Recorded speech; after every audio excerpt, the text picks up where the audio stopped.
The Chrysalids, Chapter 9, Part 2. They must be outlawed and driven into the fringes, or if they are infants, simply exposed there to take their chances. And that is supposed to be more merciful.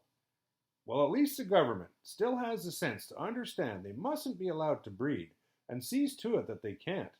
Although I'd be willing to bet there's people against that too. And what happens? You get more people living in them fringes, and that means we get more and bigger raids and lose our time and money trying to fight them back. All because a bunch of namby-pamby politicians dodging the main issue. What sort of thinking is it to say a Cursed is a mutant, and then treat him like he's your half-brother? But a mutant isn't responsible for, I began. Isn't responsible, sneered the old man. Now is a tiger cat responsible for being a tiger cat? But you kill it all the same. You can't afford to have it running around loose.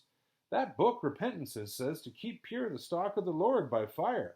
Oh, but that's not good enough for our bloody government now. Give me the good old days, when a man was allowed to do his duty and keep the place clean. Oh, we're heading right for another dose of tribulation, we are. And he went on muttering, looking like an ancient and wrathful prophet of doom. All these concealments, all these hidings, and they'll try again for want of a proper lesson.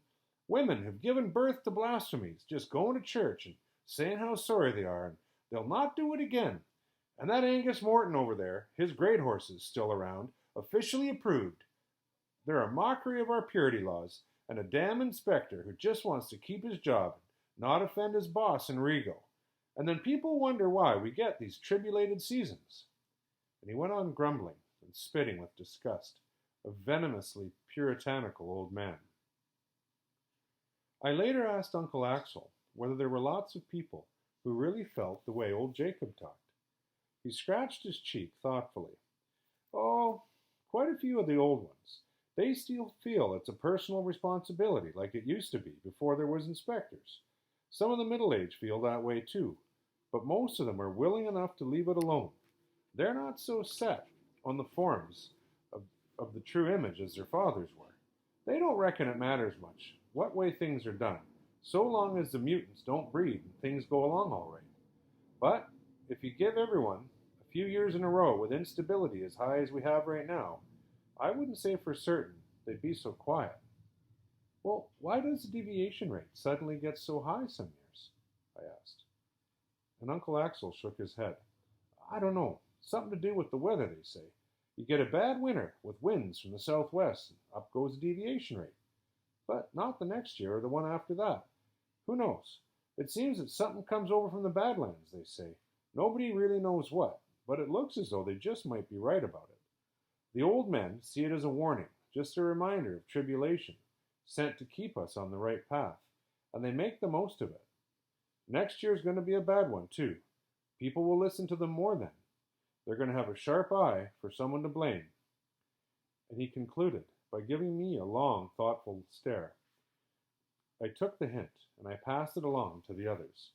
Sure enough, the season had been almost as tribulated as the one before, and there was a tendency to look for someone to blame, to look for scapegoats.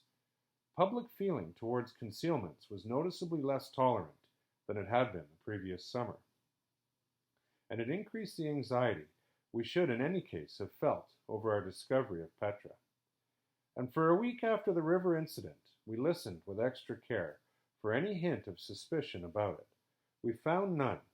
However, evidently it had been accepted that both Rosalind and I, from totally different directions, had simply happened to hear cries for help, which must in any case have been faint at the distance. We were then able to relax again, but not for too long. Only about a month went by before we had a new source of worry. Anne announced that she was going to marry.